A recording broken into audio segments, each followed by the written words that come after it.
रुक्मणी इस समय तक पूरी तरह पीली पड़ चुकी थी। वो इस समय बहुत गुस्से में थी और बार बार पद्मिनी का वीडियो देखते हुए हिल रही थी। आखिर वो बच कैसे गई? अचानक से रुक्मणी ने पूछा, जबकि उसने किसी भी ऐसी क्रिमिनल एक्टिविटी में पार्टिसिपेट नहीं किया था जिससे उसके फादर का लेना देना था। लेकिन उसे राजवंशी फैमिली के कनेक्शन जो कि ब्लैक मार्केट से थे, इसके बारे में पता था। उसे इस बारे में भी पता था कि मिलिट्री वाले बहुत टाइम से उनकी गतिविधियों पर ध्यान रखे हुए थे। शशांक उसे प्रोटेक्ट करने की कोशिश कर रहा है, रुक्मणी के पिता ने जवाब दिया। इसके बाद वो आगे कहने लगे, ये बात बहुत ज्यादा इम्पोर्टेंट है कि शशांक इन्फ्लुएंस मेरे इन्फ्लुएंस से कहीं ज्यादा है। उसके बैंक वाले क्लाइंट गवर्नमेंट ऑफिशियल्स भी हैं और ब्लैक मार्केट से भी हैं। इन्वेस्टर्स मुझे बार बार कॉल कर रहे हैं। आज या तो कल किसी भी समय पुलिस वाले आकर हमारा दरवाजा खटखटाएंगे और हो सकता है वो एक ऐसी इन्वेस्टिगेशन भी स्टार्ट कर दे जिसमें वो सारे लोग मौजूद हैं जिन्होंने ऑलरेडी इस वीडियो को देख लिया है। ऐसा कहते हुए उनका फेस बहुत ज्यादा गुस्से में था। इसकी वजह से रुक्मणी तुरंत एक गहरी सांस में चली गई थी और अपने नेक्स्ट मूव के बारे में सोच रही थी। उसे इस समय धीरे धीरे बहुत ही सावधानी के साथ कदम बढ़ाने थे और अब से बहुत ज्यादा सतर्क रहने की जरूरत थी। उसे पूरा यकीन था कि सिमरन ने उसके लिए बहुत ज्यादा स्टोर करके रखा हुआ है जो कि वो इस समय दिखा नहीं रही है। हालांकि जानकी ऑलरेडी रुक्मणी के घर के लिए निकल चुकी थी। ये दोनों माँ बेटी की जोड़ी जल्द मिलने वाली थी और जब भी वो मिलती, रुक्मणी तुरंत अपनी माँ को सिमरन के पास लेकर जाने वाली थी। रुक्मणी की नजर में सिर्फ और सिर्फ शशांक और सिमरन ही नीचे जाते हुए घुमावदार स्पाइरल को रोकने के काबिल थे जिसमें वो इस समय खड़ी हुई थी। उसके सर से इस बवंडर को हटाने वाले यही लोग थे। अपने पिता से बात करने के बाद रुक्मणी ने सोचा कि वो अपने घर वापस जाएगी और अपनी माँ के आने का इंतजार करेगी। जानकी के अकॉर्डिंग उसे वहां पर आने में एक दिन लगने वाला था क्योंकि वो सबसे ज्यादा से यूज करते हुए उस शहर के अंदर घुसने वाली थी ताकि उसकी मौजूदगी के बारे में किसी को भी पता ना चले। ऑफ कोर्स रुक्मणी को इस बारे में पता नहीं था कि जानकी को मनमीत अपने कब्जे में उस शहर में कदम रखते ही लेने वाला था, जबकि इस समय सिमरन जानकी की न्यूज के बारे में सुनते ही बदहवास नहीं हुई थी। उसे एटलीस्ट इस समय थोड़ी शांति तो मिलनी ही चाहिए थी जब उसे पता चला था कि पिछली रात ही मनमीत ने जानकी को कैप्चर कर लिया था। कल ही जब पद्मिनी का वीडियो ट्रेंडिंग होना शुरू हो गया था, सिमरन ने एक्सपेक्ट किया था कि जानकी वहां किसी भी वक्त आ सकती है और किसी हद तक देखा जाए तो वो सही भी थी, जैसे कि वो हमेशा ही होती है। हालांकि इस समय उसके पास अपनी अटकलों को सेलिब्रेट करने का समय नहीं था। सिमरन की आईब्रो ऊपर नीचे हो रही थी और वो शिफाली की रिपोर्ट को बड़ी ध्यान से सुन रही थी। उसे सुनते हुए सिमरन अपने माथे पर मसाज कर रही थी और अपने सामने पड़ी हुई बहुत सारी फाइलों की तरफ देख रही थी। तो हमारे पास 20 घायल लोग हैं और उनमें से 2 लोग ऐसे हैं जो अपनी जान के लिए लड़ रहे हैं, उसने रिपीट करते हुए कहा। इसके रिस्पॉन्स में मिस्टर रोशन और मिस्टर हंसमुख, जो कि शिफाली के बिल्कुल बगल में खड़े हुए थे, उसकी बात सुनकर हाँ में हाँ मिलाने लगे। जो एक्सीडेंट इस बार हुआ है वो पूरी तरह से अनएक्सपेक्टेड था। इसकी वजह से नया मॉल हार्मनी आयल की ओपनिंग 1 महीने के लिए और टल जाएगी, मिस्टर रोशन ने रिपोर्ट करते हुए कहा। हालांकि वो इस जगह से कई महीनों से दूर थे। सिमरन की कुछ हफ्तों में किए गए इन्वेस्टमेंट के बारे में जानकारी थी। उन सारे परिवारों से बात करो, हमें अभी भी उनके हॉस्पिटल एक्सपेंसेस के बारे में सोचना पड़ेगा। उन सारे एम्प्लॉयर्स को अपना मुंह बंद रखने के लिए दाम चुका दो। ये एक्सीडेंट ऑलरेडी मीडिया के कानों तक पहुंच चुका है। मैं नहीं चाहती हूँ कि ये मॉल शुरू होने से पहले ही बैड लक बुलाना शुरू कर दे, सिमरन ने कहा। वर्ल्ड का ये हिस्सा बहुत ज्यादा सुपरस्टिशियस था। अगर इस बिल्डिंग में कोई एक्सीडेंट हुआ था तो लोग ऑलरेडी ये अटकलें लगाना शुरू कर देते थे कि इस बिल्डिंग का जरूर किसी न किसी बुरी आत्मा से या किसी न किसी बुरी चीज से संबंध है। यहाँ तक कि वो इस जगह की शुद्धि के लिए किसी पंडित से मिलने की भी बात करते। जैसे ही सिमरन ने अपने शब्द उन लोगों के सामने कहे, वो लोग चुपचाप अपना सिर हिलाने लगे और इसके बाद उस कमरे में सन्नाटा पसर गया क्योंकि सिमरन चाहती थी कि सारी चीजें बहुत जल्दी हो जाए। इसीलिए उसने मॉल का कंस्ट्रक्शन जोरों शोरों से 24 घंटे के लिए चलने लगा था। पिछले कुछ हफ्तों से सब कुछ बिल्कुल ठीक चल रहा था, यहाँ तक कि उनकी प्रोग्रेस भी बहुत तेजी से आगे बढ़ रही थी। हालांकि पिछली रात ही एक इक्विपमेंट के फेल हो जाने से काफी सारी प्रॉब्लम्स आ गई थी और इसी वजह से उस जगह पर एक एक्सीडेंट हो गया था। बहुत सारे लोग इस एक्सीडेंट की वजह से घायल हो गए थे और इसी वजह से उस मॉल की ओपनिंग की प्रोग्रेस बिल्कुल डिले होने वाली थी। आती हूँ कि तुम इस एक्सीडेंट के बारे में इन्वेस्टिगेट करो। एक इंस्ट्रूमेंट का महल फंक्शन हो जाना बहुत ही नॉर्मल बात है, लेकिन जो भी इंस्ट्रूमेंट हम यहाँ पर यूज कर रहे हैं वो सारे ही नए हैं।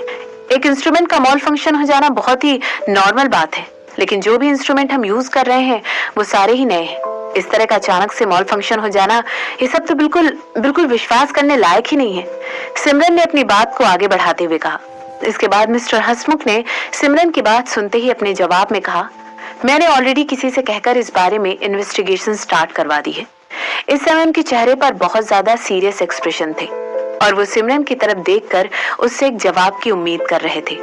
रिपोर्टर्स आप दोनों से इंटरव्यू करने के लिए बहुत ज्यादा तड़पते हुए दिखाई देंगे, सिमरन ने कहा। इसके बाद वो आगे कहने लगी, आप दोनों की ही स्टेटमेंट पहले से तैयार होनी चाहिए। ये कोई पहली बार नहीं था कि किसी कंस्ट्रक्शन कंपनी ने किसी ऐसे हादसे को विटनेस किया था। इसीलिए सिमरन बहुत ज्यादा कॉन्फिडेंट थी कि वो दोनों आदमी इस सारी सिचुएशन को खुद हैंडल करने में पूरी तरह सक्षम होंगे। एब्सोल्युटली, मिस्टर रोशन ने कहा। इसके बाद वो आगे कहने लगे, हालांकि मेरे पास एक वजह है इस बारे में विश्वास करने के लिए कि हमें इस बार टारगेट किया जा रहा है। इसके बाद उन्होंने अपने हाथ में पकड़ा हुआ फोल्डर सिमरन को थमाते हुए आगे कहा, ये रहा उन लोगों की सीसीटीवी फुटेज जो हमें दूर से खड़े होकर देख रहे थे और हम पर नजर रख रहे थे।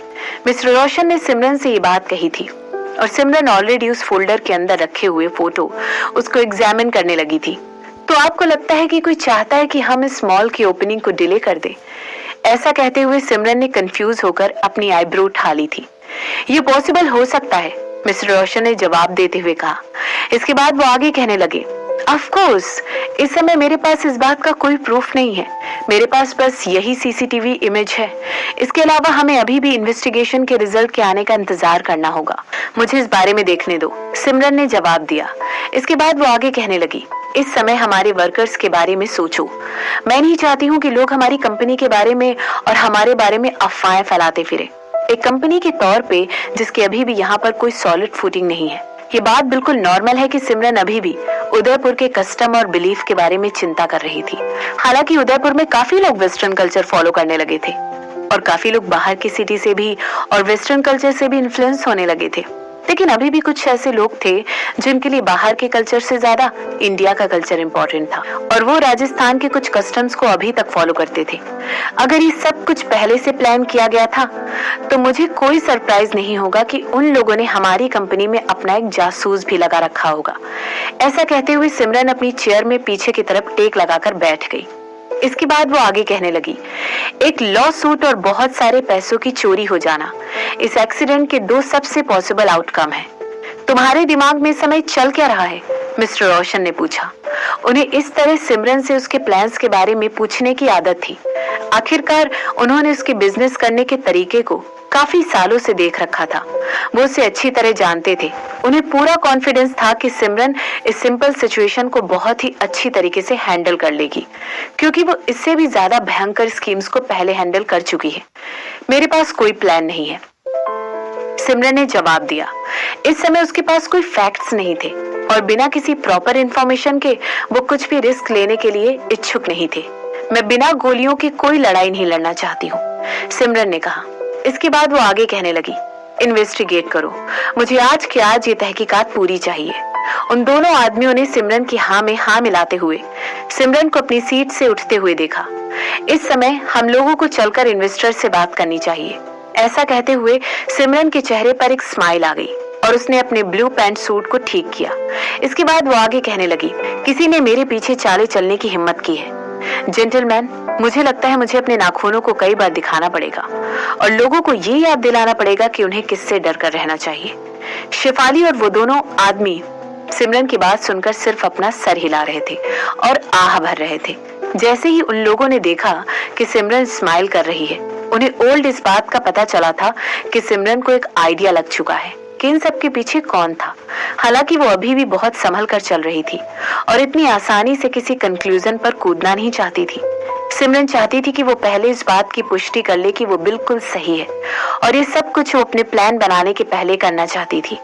वो चाहती थी कि इससे पहले लोगों को इस सब के लिए पे करना पड़े, वो पूरी तरह तैयार रहे। वो तीनों एक दूसरे की तरफ देख रहे थे और इसके बाद वो उनके चेहरों पर एक छोटी सी स्माइल आ गई। इसके बाद वो तीनों सिमरन को फॉलो करते हुए ऑफिस के बाहर निकल गए और बोर्ड रूम की तरफ जाने लगे। उनके सर पूरी तरह ऊंचे किए हुए थे और उनकी पीठ पूरी तरह सीधी थी और वो इस समय सिमरन के पीछे पीछे चल रहे थे। हालांकि इस समय खुद पर प्राउड होने वाला कोई मोमेंट नहीं था, लेकिन ये तीनों खुद पर गर्व महसूस करना छोड़ ही नहीं पा रहे थे।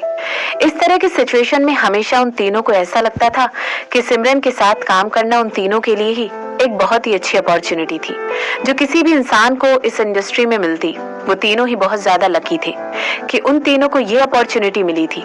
ये उन्हें इस बात की याद दिलाती थी कि वो तीनों कितने खुशकिस्मत हैं कि उन्हें सिमरन जैसी औरतों के बगल में काम करने का मौका मिला था।